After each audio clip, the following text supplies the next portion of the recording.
교수님, 지금 이제 저희가 앉아 있는 이곳이 김웅수 화백 수장고입니까? 이게 한올재단 건물인가요?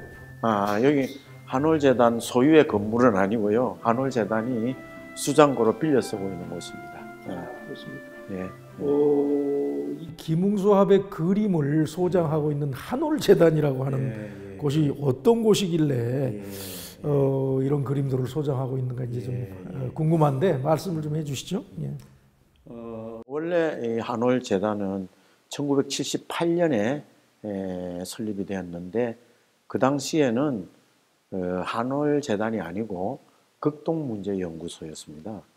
그런데 이제 제가 2015년에 인수한 이후에 좀 더 이제 그 폭넓은 활동을 하는 것이 좋지 않겠나 이래서 한올재단으로 이렇게 이제 이름을 바꿨습니다. 이 김웅수 화백의 그림을 지금 한올재단에서 몇 점이나 소유하고 있는 건가요? 송 유족으로부터 받은 그림이 모두 이제 70점입니다. 근데 이제 그 중에 그 초상화가 한 점 있고 또 사진이 이제 한 점 있고 그래서 이제 모두 68점을 기증을 받았습니다. 그래서 어쨌든 다 포함해서 70점을 기증받은 그런 작품들은 이제 소장하고 계신 것이지요. 근데 애초에 김웅수 화백이 2014년에 이제 돌아가셨잖아요. 그 돌아가시면은 김웅수 화백이 소유하고 있던 그런 그림들을 상속할 자녀들이 있는 걸로 알고 있는데 어떻게 해서 그 그림이 한올재단 소유로 이렇게 된 건가요? 김웅수 화백님의 그림과 관련해서는 굉장히 이야기가 복잡합니다. 그나마 우리와 지금 이 주제와 관련된 이야기만 간단하게 말씀을 드리면 저희들이 기증받은 그 그림 70여 점은 애초에는 그 김웅수 화백님이 부인에게 그 이제 젊은 부인에게 주었던 그림입니다. 그래서 이제 김웅수 화백님이 그 부인이 돌아가시자마자 그 그림을 찾아러 나섰는데 그게 이제 어떤 불교 재단에 가 있었어요. 그래서 그걸 이제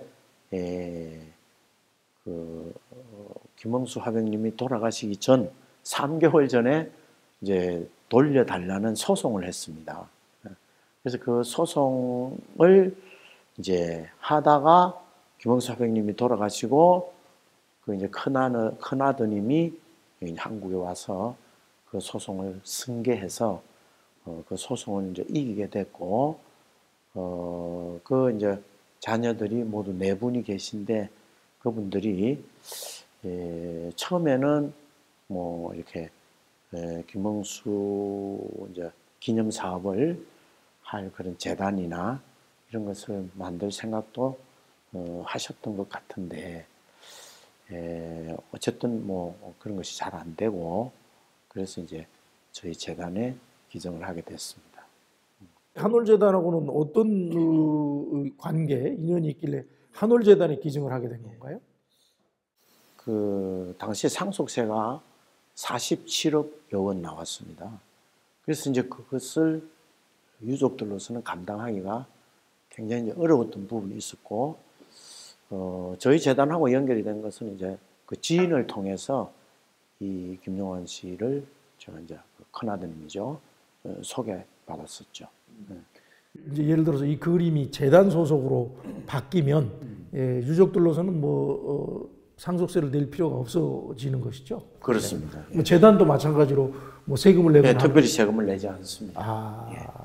뭐 충분히 뭐 짐작할 만한 어떤 사정이 있었겠다 이렇게 생각이 되는데 어쨌든 그런 과정을 거쳐서 한올재단이 소유를 하게 됐다.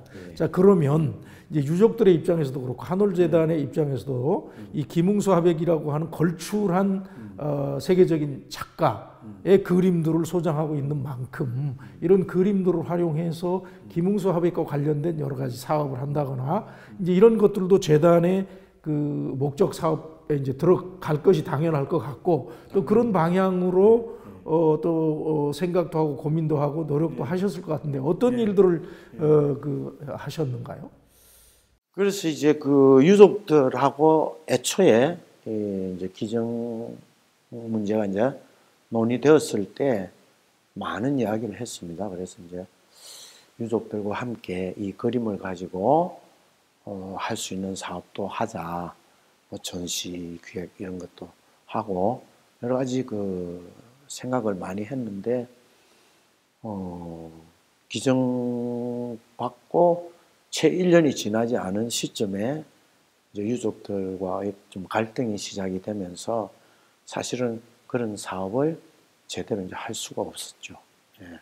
유족들과의 갈등이 뭔지 좀 구체적으로 말씀을 좀 해주세요. 유족들과의 갈등은 이제 그 기증을 하고 그러니까 2016년 8월에 기증을 하고 그다음에 이제 그 다음 해 5월 달에 이제 바로 이 장소입니다. 이 장소에서 기정식을 언론도 초청을 하고 미국의 여러 인사들을 초청을 해서 이제 기정식을 하고 그렇게 해서 이제 순조롭게 진행되는 듯 했습니다만 그 해 좀 늦여름부터 좀 이분들이 유족들이 굉장히 그 재단에 대해서 여러 가지 그 불만을 많이 이야기를 하고 또 아마도 주변에 그 부추김이나 이런 것도 좀 많이 있었지 않나 이렇게 생각이 됩니다. 유족들과의 갈등이 이제 시작돼 그게 처음 표면화된 것은 그 해 10월에 이분들이 저를 고소를 했어요. 그래서 이제 저는 뭐 그렇게 가고 싶지 않았지만은 고소를 하니 대응을 할 수밖에 없지 않습니까? 근데 그래서 이제 갈등이 본격적으로 시작되게 된 것이죠. 이제 들으면서 납득이 좀 가지 않는 게, 자, 이거를 어쨌든 믿을 만한 재단에 공증을 해서, 뭐 공증도 다 했을 거 아닙니까? 작품. 당연히 그렇죠. 예. 계약서 쓰고 또 계약서 공증하고 그렇게 이제 그렇게 해서 재단에 이제 기증을 한 거 아닙니까? 그렇습니다. 그러면 이제 재단과 같이 협력해서 예. 아버지 김웅수 화백을 위한 또 여러 가지 사업, 또 그림을 활용해서 하는 여러 가지 사업을 같이 하기로 했는데 왜 고소를 해요? 그게 이해가 안 가지 않습니까? 그러니까 이제 뭐 저도 이해하기 어려운 상황이죠. 그러니까 유족들이 바라는 게 있었을 거 아니에요. 그 고소를 했다는 얘기는, 그 불만을 가졌다는 얘기는 재단에 대해서 불만이 있었을 테고 네. 그 불만이 뭐 짐작은 갑니다만 어떤 거였습니까? 쉽게 얘기하면 재단이 왜 자기네들이 상황이 어려운데 돈을 만들어 주지 않느냐 하는 그거 아니었겠나 이렇게 생각합니다. 근데 이제 겉으로 내세우는 것은 왜 뭐 미술관을 지어주지 않느냐 뭐 이런 말씀을 하셨는데 그런 건 뭐 시간적으로 불가능하기도 하고 또 뭐 애초에 그런 약속을 할 수도 없었고 그리고 그건 하루 이틀에 1년, 2년에 되는 그런 일들이 아니지 않습니까? 그죠? 그래서 그런 것들을 빌미로 해서 저를 뭐 이제 뭐 사기다, 횡령이다, 뭐 등등 그런 식으로 이제 고소를 한 겁니다. 그 한올 재단에서 먼저 이분이 김웅수 화백 그 유족이 김웅수 화백의 그림을 상속받아서 갖고 있는데 처치 곤란하더라라는 얘기를 듣고 먼저 접촉한 게 아닐 거 아닙니까? 당연하죠. 저는 뭐 그림에 대해서는 애초에 문외한이었고 또 김웅수 화백이나 그 자녀분들을 전혀 아는 상황이 아니었고 그리고 생각해 보십시오. 뭐 그때 그 처음 만났을 때부터 제가 이제 그 재단의 상황을 등기부 등본에 있는 자산 상태를 이렇게 공개를 하면서 다 했기 때문에 뭐 재단에 무슨 특별히 이 재정적인 그런 큰 기대를 가지고 했으리라고는 생각지 않아요. 이제 그럼에도 불구하고 이제 이분들은 그림을 팔아서 좀 유족이 어려우니까 유족들에게 좀 그 어떤 재정적인 그런 좀 혜택을 주면 좋겠다 하는 이제 그런 강력한 기대가 있었던 것 아닌가 이렇게 이제 생각됩니다. 재단은 원칙적으로 그 유족에게 그런 걸 할 수가 없습니다. 뭐 잘 아시겠지만은 이미 국세청에서 47억이 넘는 세금을 감면해 준 상황인데 그걸 국세청은 계속해서 워치하는 거죠. 이게 이제 왜냐하면 우회적인 통로를 통해서 재단의 돈이 기증자에게 간다거나 하는 것에 대해서 이제 우여곡절이 있어서 그 뭐 법적 다툼까지 이제 하셨다 그러는데 그러면 그 상당 기간 그 법적 분쟁을 이제 했다는 말씀이시네요. 그렇습니다. 그래서 이제 이런 형사 고소가 있었고 그래서 뭐 형사 고소로 이제 그분들이 원하는 것은 아마 이제 돈을 달래거나 또는 이제 그림을 그럼 자기네들이 원하는 재단에 이렇게 이제 우리가 이 한올 재단에서 기증을 해주기를 원한다거나 하는 이제 그런 것이었는데 그런 것은 다 원칙적으로 재단의 입장에서는 할 수 없는 일이었죠. 네. 이제 평생 학자로 우리 이사장님은 살아오셨잖아요. 이제 그런 송사에 휘말리고 하면서 상당히 뭐 개인적으로도 뭐 명예가 좀 훼손당하거나 여러 가지 그런 또 타격도 있었을 것 같다는 생각도 드는데. 뭐 유족들은 저에 대한 생각은 전혀 없는 것이고 그분들은 오로지 이제 그분들이 원하는 목표에 대한 그것만 있었기 때문에 저에 대한 명예훼손이나 이런 것은 굉장히 심각한 상황이었죠. 그게 언론이나 이런 걸 통해서도 막 보도가 되고 그렇습니다. 예. 언론을 통해서도 보도되고 그리고 그분들이 할 수 있는 모든 그 SNS나 이런 것을 통해서 다 이제 전파를 시키고 그런 걸 했었죠. 그러면 이제 이사장님 입장에서는 재단의 입장에서 매우 좀 곤혹스러운 상황이. 그래서 사실은 이제 그 이후로 재단이 거의 뭐 활동을 할 수 없는 그런 이제 상황이 된 거죠. 그게 지금까지 계속된 겁니까? 민사 소송이 23년에 이제 마무리됐는데 그때까지 거의 이제 그런 빈사 상태가 된 거죠. 그럼 형사로도 고소를 했던가요? 예. 이제 처음에 형사 고소를 했고 그것이 잘 안 되니까 다시 이제 민사 소송을 하고 또 이제 민사 소송 또 중에 또 이제 그 이상한 사회 단체를 통해서 또 이제 저를 고발도 하고 뭐 이런 이제 과정이 있었습니다. 그 법적 다툼이 몇 년 동안 계속됐다는 거예요? 2017년부터 23년까지니까 6년여 되는 거죠. 2017년에 기증을 받았고 2016년에 기증을 6년에 받았고 2017년부터 법적 분쟁이 벌어져서 6년 동안. 6년 동안. 그러면 그 과정에서 아이고 내가 이거 괜히 우리 재단에서 기증받아서 참 이런 그 곤혹스러운 상황에 처하게 됐구나 이런 생각도 많이 하셨을 것 같아요. 많이 했죠. 그래서 그 우리가 이제 이사회에서 그런 결정을 했습니다. 우리가 재정적으로 입은 피해만 변상이 되면 그림 다 돌려주겠다 하고 그 결의서를 해가지고 다 이제 그 유족들한테도 다 이제 전달을 했고 그랬는데도 이제 그분들은 이제 그런 것도 좀 자기네들의 생각과는 좀 이제 다르다고 생각했는지 수용을 하질 않았어요. 그림을 그대로 다 돌려받아서 감당하기 어려운 부분이 있었겠군요. 예, 그러니까 이제 아마 그대로 돌려받으면 이제 다시 상속세 문제가 나오는 거죠.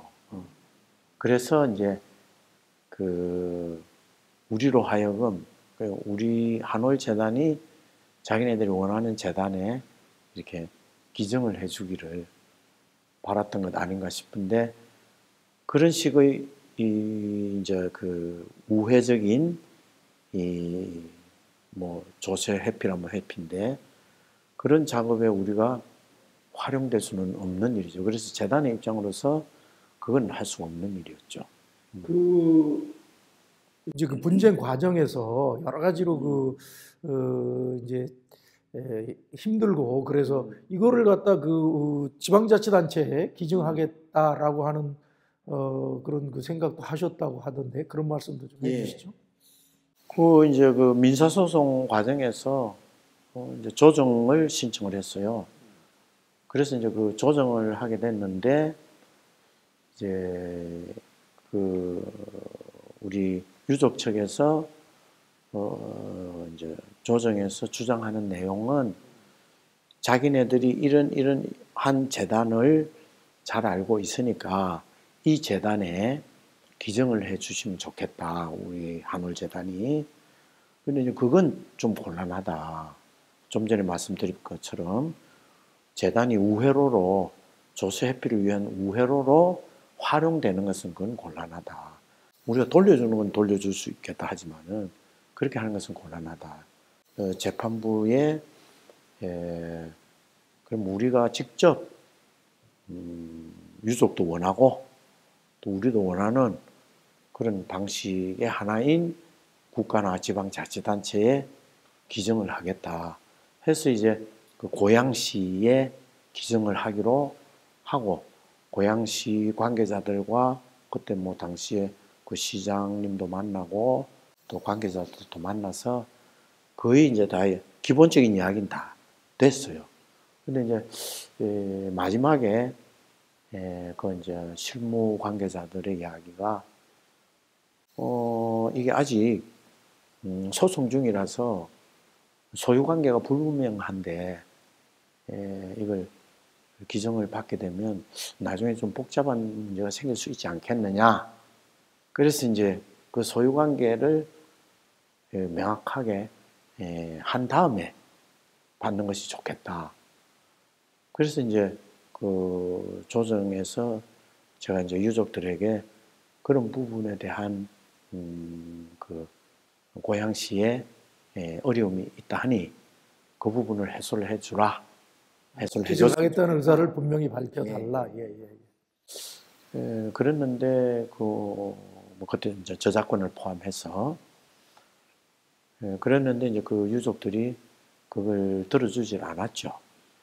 이제 그때 그런 문제가 이제 제기되게 된 경위는 2017년에 저희들이 이제 그 한올재단에서 하모니점 선언 40주년 기념 전시회를 제주 현대미술관에서 했습니다. 그래서 이제 그때 저희들이 전시회하고 그다음에 김봉수 화백에 대한 심포지움을 했습니다. 이미 여름 가을에 걸쳐서 제주 현대미술관하고 다 협의를 해서 완벽하게 준비가 된 상황인데 이제 그런 갈등 관계가 조성이 되면서 이분들이 그걸 못하게 방해를 하고 그런 문제가 이제 있었어요. 그래서 그게 일부 언론에 이제 보도되기도 하고 했는데 아마 이제 그런 보도에 접했던 것 같아요. 그분들도 그런 보도 사실을 이제 알고 고양시에서 그래서 이제 그 부분을 좀 더 명확하게 한 다음에 받는 것이 좋겠다. 그러니까 고양시 입장에서는 법적 분쟁 중에 있는 그런 관계로 아유 골치 아파 이제 아이고 받으면 이런 차원에서 못 받겠다 이제 이렇게 하셨다는 말씀이신데 못 받겠다는 것이 아니라 그 부분을 좀 명확하게 해달라. 문제를 좀 해소해 달라. 그렇죠. 네. 근데 하여간 유족 측은 오케이 그러면 우리는 완전 소유권을 포기하고 당신들한테 아버지 그림을 넘기는데 동의하겠어. 이거를 이제 유족들은 또 하지 안 해준 거죠. 그러니까 그분들은 자기네들이 원하는 재단에 넘겨주는 것만 생각하는 거 하고 있는 거죠. 이제 여기 한올재단에서 소유하고 있는 이 70점에 여기 지금 뒤에 보이는 이 그림은 지금 이게 크기가 어마어마한데 이게 몇 호 정도 되는 건가요? 이게? 이거는 이제 그 김흥수 화백님의 대표작 중에 하나인 전쟁과 평화입니다. 근데 이제 한 크기는 540호 정도 됩니다. 예. 엄청 큰 그림이죠. 예. 근데 여기에 이제 전쟁과 평화고 제 뒤에 있는 것은 뭐 부처님 예. 방가사유상 얼굴인데 예. 하여간 이것도 유명한 작품이죠. 예. 이런 말하자면 그 엄청난 작품들이 여기에 이렇게 작은 소품도 있겠습니다만 이런 대작들이 다 소유되어 있고 그런데 이게 적절하게 활용되면서 대한민국의 미술, 또 김웅수 화백, 또 김웅수 화백이 선언한 하모니즘 뭐 이런 것들을 좀 세계에 많이 알리고 할 수 있는 사업들도 할 수 있을 것 같은데 지금 현재 이제 한올재단에서는 이제 모든 법적인 소송은 다 끝났지 않습니까? 지금 현재 한올재단에서 기획하고 있는 것, 앞으로 할 것 이런 것들은 어떤 건가요?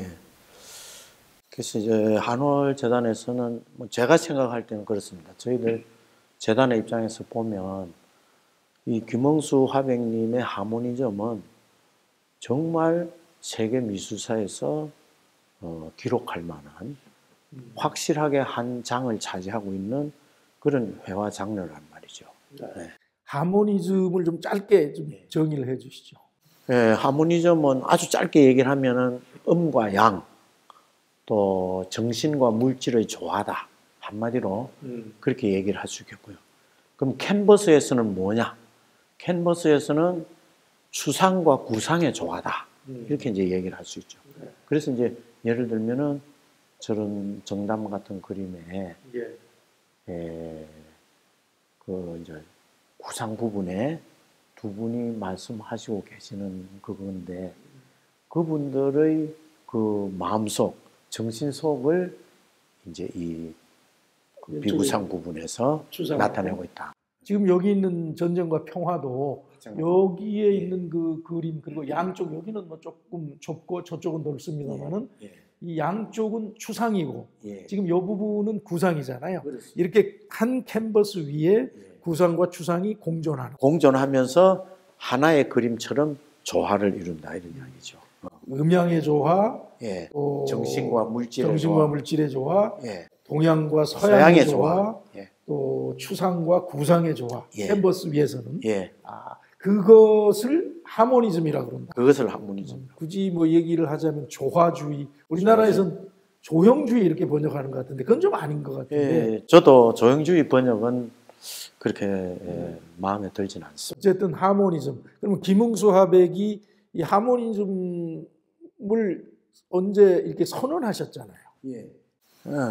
1977년에 그 미국의 이제 IMF 미술관에서 워싱턴에 있는 IMF 미술관에서 화백님이 이제 전시회를 하면서 그 선언을 하게 됩니다. 그게 이제 77년 7월 7일입니다. 1977년. 굉장히 오래전인데. 그 당시에 이제 김화백은 미국에서 생활을 하던 그런 때죠. 그 이후에 하모니즘을 선언하고 그 이후의 작품들은 거의 다 이제 이런 유의 하모니즘적 작품들을 그리시는 거예요. 그렇습니다. 이제 이전에도 하모니즘유로 평가될 수 있는 작품이 있습니다만은 그 이후의 그림은 거의 다 이제 하모니즘 장르로 그린 그림들이다 이렇게 이제 얘기를 할 수 있죠. 김웅수 화백 본인은 이것이 하모니즘이다라고 이제 선언을 했는데 그게 이제 미술계에서 또는 평단에서 어떤 식으로 수용이 되고 받아들여졌는가요? 77년 7월 7일에 이제 그 하모니즘 선언하고 전시회 끝나고 귀국을 합니다. 이제 김웅수 화백님이. 그래서 이제 귀국전을 또 이제 하는데 한국에서는 전혀 반응이 없었다고 그럽니다. 아주 긍정적이거나 좋은 반응이 없었다고 그래요. 오히려 일부 평가는 아니 뭐 이분이 그림이 옛날보다 더 못해진 거 아닌가? 이것도 그림인가? 이게 뭐지 이제 이런 그런 식이죠. 그런 식이었죠. 그런데 이제 그 뒤에 한 6, 7년 후에 미국에 이제 꽤 네임밸류가 있는 그래 이제 데이비드 살레라는 화가가 이런 류의 그림을 그리기 시작했어요. 그러면서 이제 이러한 류의 그림은 자기가 창시자다. 이렇게 이제 얘기를 하게 된 거죠. 그래 이제 이게 이분의 그림 세계, 또 이분의 세계적 위상이 크게 달라지는 이제 계기가 된 거죠. 근데 데이비드 살레가 이런 류의 그림을 자기가 창시자다라고 얘기했는데, 그러면 이미 그 전에 김응수 화백이 하모니즘 선언을 한 게 있잖아요. 있죠. 근데 그걸 어떤 식으로 그 세계 무대에 알렸어요? 아니다. 네. 그래서 이제 그걸 알리게 된 것은 바로 이제 살레가 이제 데이비드 살레라는 화가가 그렇게 나오니까 김응수가 오랫동안 활동했던 불란스 화단이 들끓었던 겁니다. 이거 말이 안 되는 얘기지. 이것은 김응수가 원래 그리던 거야. 이렇게 된 겁니다. 그래서 이제 거기에 결정적인 그 역할을 해준 분이 당시 이제 파리에서 미술평론가로 아주 이제 이름을 날렸던 그 피에르 레스탄이라는 그런 평론가가 이것은 김응수가 원조야 하고 한마디로 정리를 해주게 됐고, 그리고 이제 그게 그럼에도 불구하고 그 파리의 이제 그 화단은 못 참겠다는 거죠. 그래서 이제 그 당시에 그 릭상부르 미술관에서 굉장히 품격 있는 미술관이죠. 당시 그 미술관은 프랑스 상원에서 관리 운영을 하던 그런 현대 작가들을 위한 그런 전시관이었는데, 거기서 이제 초청전을 하게 됩니다.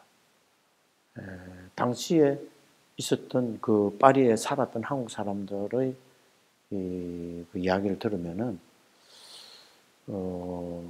자기가 30년째 당시에 파리에 살고 있었는데 그렇게 많은 포스터가 나부낀 적이, 그 전시회 포스터가 나부낀 적을 본 적이 없었다는 겁니다. 그게 몇 년도죠? 그게 90년입니다. 1990년. 1990년. 파리의 릭상부르 미술관에서 이제 전시를 했다. 예.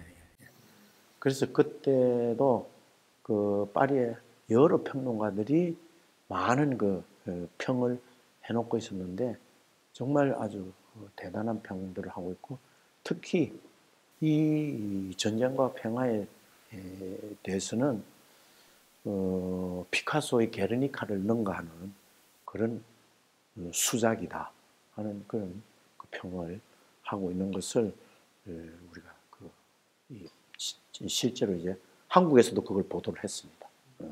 근데 이제 하모니즘 작품들, 김응수 화백의 이런 작품들이 이 데이비드 살레 말고 또 다른 화가들에 의해서 제작이 되고 그려지고 한 것들은 이제 없는 건가요? 그래 독보적인 건가요? 김응수 화백의? 이게 이제 지금 이게 보시면은 김응수 화백처럼 이렇게까지 이제 하는 그 분들은 많지 않고 부분적으로 쓰는 거죠. 부분적으로 구상과 비구상의 뭐 결합이라든지 이런 거. 세계적인 뭐 화가로 이름을 이제 뭐 날리신 것도 있지만 그 어렵다는 러시아의 미술관들에서 전시회를 했다고 그러는데 그 얘기를 좀 해주시죠. 예. 그래서 이제 그것은 어디부터 출발이 되는가 하면은 파리의 릭상부르 미술관에서부터 출발이 됩니다. 그래서 이제 그 릭상부르 미술관에서 전시를 할 때 이것이 소위 말하는 이제 파리에서의 미불 문화 전쟁이에요.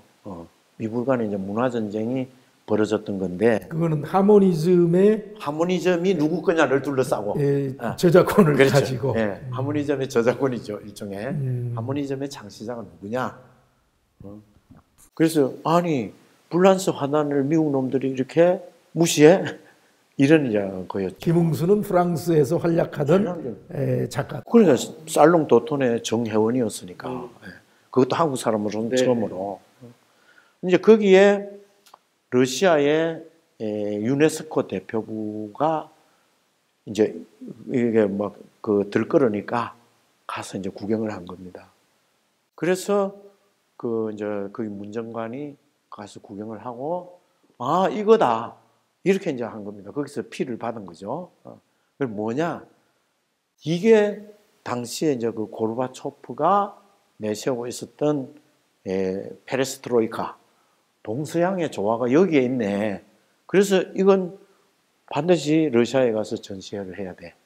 해서 이제 그 모스크바의 푸시킨 미술관에서 전시를 하기로 바로 이제 결정이 된 거죠. 그래서 이제 전시회를 하기로 결정이 되고 실제로 전시가 이루어진 것은 93년이에요. 근데 이제 그 사이에 이제 기간이 있지 않습니까? 어쨌든 뭐 미술관의 전시라는 것이 뭐 1, 2년, 2, 3년 이후를 이제 그 시점으로 해서 정해지는 거니까. 그래서 이제 막상 전시를 하기 위해서 이제 92년에 이제 본격적인 준비에 들어가니까 이때는 고르바초프가 실각을 했습니다. 실각을 해서 그 푸시킨 미술관에 가니까 그 당시 미술관 관장이 이제 이리나 안토노바라는 이제 여자분이었는데 안 됩니다. 이렇게 된 겁니다. 이유는 첫 번째는 여기는 동양 사람 전시하는 데가 아닙니다. 하는 것이 첫 번째 이유고 두 번째는 생존 작가는 여기서 전시를 안 한다. 그러니까 다른 데 가보라는 거죠. 근데 어쨌든 이제 뭐 일단 한번 이제 결정이 됐던 거니까 그 당시에 뭐 대사관도 많은 도움을 주고 해가지고 결국 이제 난관을 극복하고 거기서 전시를 하게 됩니다. 그래서 그 김홍수 화백님이 푸시킨 미술관에서 전시를 하게 된 것은 초청 전시회를 하게 된 것은 정말 역사적인 사건이다. 이렇게 이제 미술계에서는 역사적인 사건이다. 한국 미술계. 생존 화가로서 첫 번째였던가요? 생존 화가로서는 샤갈 다음에 두 번째로 전시를 했고 동양인으로서는 처음이죠. 첫 번째로. 네. 푸시킨 미술관. 푸시킨 미술관에서. 그래서 이제 푸시킨 미술관에서 이런 전시회를 한다니까 그 에르미타주 세계 3대 미술관의 하나죠. 에르미타주에서도 그럼 우리도 하겠다. 이래가지고 이제 그 푸시킨 미술관에서 7월에 하고 그 다음에 이제 8월에 그 에르미타주에서 전시회를 하게 됐는데 더 중요한 것은 그 당시에 그 러시아 사람들의 반응이 정말 환호성이다 한마디로 이렇게 평가해야 될 만한 그런 이제 그 반응이었죠. 한국에는 김웅수 화백의 하모니즘 작품들이 어디에 이렇게 이름을 대면 알 만한 그런 데 소장이 돼 있는 건가요? 아니 뭐 그 웬만한 그림 애호가들 내지 컬렉터들은 다 한두 점씩 가지고 있을 겁니다. 한두 점씩 가지고 있을 테고 그리고 뭐 국립현대미술관이나 시립미술관 또 그 삼성의 리움 이런 데서도 이건희 컬렉션에도 많이 있습니다. 10점 이상 있습니다. 네. 김웅수 화백 같은 세계적인 화가 작품은 도대체 얼마나 할까 이게 궁금한데. 예. 뭐 값은 정말 들쭉날쭉이라 뭐 일률적으로 얘기할 수 있는 것이 아니고 그래서 갤러리에서 통용되는 김홍수 화백님의 작품 가격은 갤러리 하시는 분들의 이야기에 의하면 아직은 객관적인 평가가 제대로 되지 않아서 정확한 가격 매김이 아직은 좀 어렵다 하는 것이 이제 대체적인 중론이고 다만 이제 2012년에 정부가 구입한 예술품들의 그 자료를 총정리해서 뽑아본 결과 김홍수 화백님의 유관순이란 작품이 이 감정 가액으로 최고 높은 가격이었다. 이런 이제 기사가 있습니다. 그게 5억인데 정부가 1976년에 이 작품을 샀던 것으로 이렇게 알려져 있습니다. 그러면 2012년 정부 발표에 의하면 그 당시 시점에서 정부가 보유하고 있는 가장 비싼 그림이 가장 비싼 그림. 김응수 화백의 그림이었다. 근데 어쨌든 뭐 거기서 이렇게 유추해 볼 수밖에 없겠네요. 현재는 그렇게 뭐 거래가 활발하게 지금 이루어지고 있는 건 아니니까. 붙인다면 80년대, 90년대에 그 크리스티 경매 같은 데서 크리스티나 소드비에서 김응수 화백의 그림이 많이 거래가 됐습니다. 그래서 제가 알기로는 90년에 한 점이 한 20만 불 정도 이렇게 거래된 것도 있고요. 그때는 그의 거래가 활발하게 이루어졌습니다만은 2000년 이후에는 이분의 그림이 시장에서 그렇게 활발하게 거래되지는 않아서 아마도 갤러리들의 그런 분석이 있는 거 아닌가 이런 생각이 듭니다. 또 김응수 화백의 사후에 어쨌든 김응수 화백과 관련된 전시회나 사업이나 이런 것들이 전혀 이제 활발하게 이루어지지 않은 상태로 지금까지 왔는데 아까도 뭐 잠깐 말씀을 하셨습니다만 구체적으로 뭐 기획하고 지금 현 단계에서 있는 것은 어떤 게 있을까요? 지금 이제 제일 중요한 것은 우선 이제 그 김응수 화백님과 관련된 여러 자료들을 많이 모으고 그 다음에 또 가급적이면은 이 자주 그 김응수 화백의 그림이 대중과 같이 호흡할 수 있고 많은 사람들이 이 그림을 보고 좀 감동도 받고 할 수 있는 그런 기회를 많이 제공하는 것이 이제 중요하다 이렇게 생각해서 전시회를 가급적이면은 자주 이렇게 하자 하는 것이고 뭐 그것의 일환으로 지금 이제 벌써 32년 전에 있었던 그 러시아에서의 전시회를 다시 한번 이제 30년이 지났으니까 한번 리바이벌 하는 그런 기회를 가지면 좋겠다. 이래서 지금 현재 이제 접촉을 하고 있는 중입니다.